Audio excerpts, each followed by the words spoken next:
గురువింద గింజ తాను నలుపు చూసుకోకుండా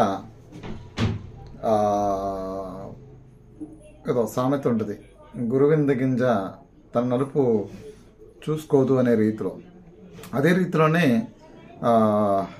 మన a film director Ram Gopal Varma ఒక ఆశ్చర్యకరమైన ట్వీట్ చేశారు. ఆ ట్వీట్ ఏంటి అంటే, అంగన్వాడీ టీచర్స్ ఎవరైతే ఉన్నారో, అంగన్వాడీ స్టాఫ్ సిబ్బంది ఎవరైతే ఉన్నారో, కొద్ది రోజులుగా ఒక వారం రోజులుగా అంగన్వాడీ సెంటర్స్ అన్నీ కూడా మూసేసి వాళ్ళు నిరసన తెలియజేస్తున్నటువంటి పరిస్థితి. అంటే ఈ ప్రభుత్వం వాళ్ళకి ఇస్తానన్నటువంటి గ్రాడ్యుటీతో కూడా కలిపి ఆ ఇస్తానటువంటి ఏవైతే అంశాలు ఉన్నాయో, సుప్రీంకోర్టు చెప్పినటువంటి గైడ్ లైన్స్ ఏదైతే ఉన్నాయో, ఇచ్చిన జడ్జిమెంట్ ఏదైతే ఉందో ఆ జడ్జిమెంట్ ప్రకారం చేయాలి. అంతేకాకుండా అంగన్వాడీ టీచర్ల వేతనాల్ని పెంచాలి. ఎందుకంటే ఏ రాష్ట్రంతో అంటే పాదయాత్రలో జగన్మోహన్ రెడ్డి గారు ఎన్నో అద్భుతమైనటువంటి హామీలు ఇచ్చారు.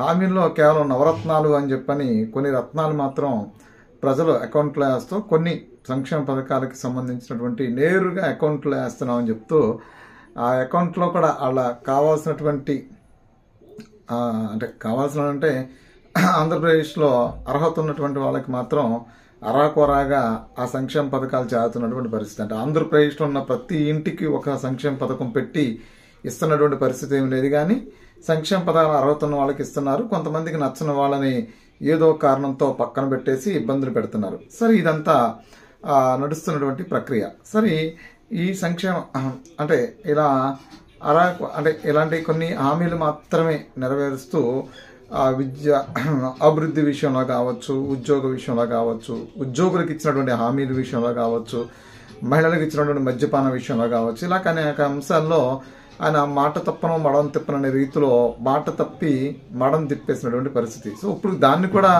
వైసీపీలో ఉన్నటువంటి నేతలు ఇప్పుడు కూడా మాట తప్పడు మడం తిప్పడు అనేవి చెప్తారు తప్ప, తిప్పిన మడాల గురించి, నొక్కన బటన్ల గురించి మాత్రం వీళ్ళు మాట్లాడరు. దాన్ని ఎవరైనా ప్రశ్నిస్తే మాత్రం అది తప్పు కింద, నేరం కింద భావిస్తారు. ఒక ముఖ్యమంత్రిని విమర్శించకూడదని చెప్తారు. ఎక్కడ లేనటువంటి అదిదో పెద్ద నేరంలాగా. అంటే వీళ్ళు ఏ ముఖ్యమంత్రినైనా రోడ్డు మీద కాల్ చేస్తాము, కాల్ చేయండి అని చెప్పొచ్చు, అమ్మనా బూతులు తిట్టొచ్చు. కానీ ఈ ముఖ్యమంత్రిని మాత్రం తిడితే అది ఎక్కడ లేనటువంటి సంకేతంలా, అంటే అది ఎక్కడ లేనటువంటి చాలా పెద్ద నేరం ఘోరంలాగా చిత్రీకరించి మీడియా సమావేశాల ద్వారా దాన్ని పెద్ద బూచిగా చూపించడానికి ప్రయత్నం చేస్తారు. సరే, అంగన్వాడీలకి అంశానికి వచ్చేప్పటికి ఏమవుతుందంటే, ఈ అంగన్వాడీలకి ఇస్తానటువంటి హామీల్ని జగన్మోహన్ రెడ్డి గారు తప్పారు అనే విషయం ఆయనకి తెలుసు. వాళ్ళని చర్చలకు పిలిచి ఆ చర్చను సఫలీకృతం చేయట్లేదనేది ప్రభుత్వానికి తెలుసు, ఆ శాఖ మంత్రికి తెలుసు.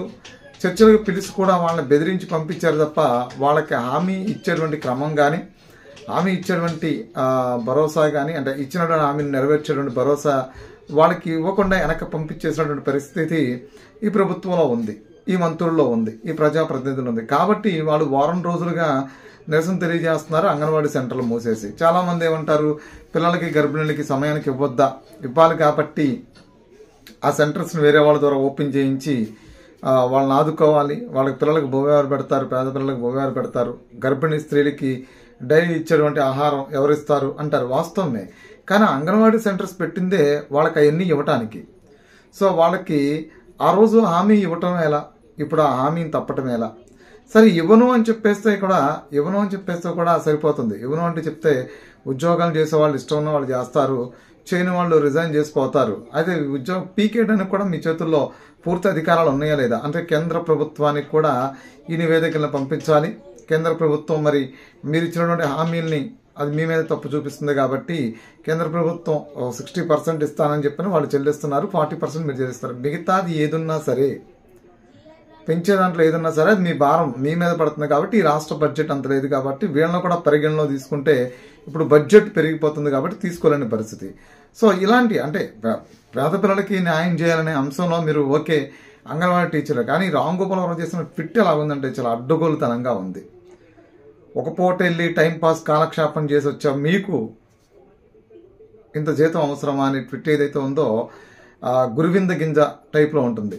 ఒక బినామీలను బట్టి ఈ ప్రభుత్వానికి మద్దతుగా మారిపోయి ఈ ప్రభుత్వంలో అక్కడికి రానటువంటి ఈ ప్రభుత్వం వాడుకోనటువంటి బహిరంగంగా వాడుకోనటువంటి ఒక అధికార ప్రతినిధిలాగా బహిరంగంగా వాడుకున్నటువంటి ఒక ఉచిత సలహాదారులాగా ఇన్ని అవతారాలు ఎత్తే బదులు అసలు రాష్ట్రంలో ఉన్నటువంటి అంగన్వాడీలు ఎంతమంది, వాళ్ళకి ప్రభుత్వానికి ఇస్తున్నటువంటి హామీలేంటి, సుప్రీంకోర్టు చెప్పినటువంటి హామీలేంటి అని ఒకసారి పరిశీలించుకుంటే మాట్లాడుకుంటే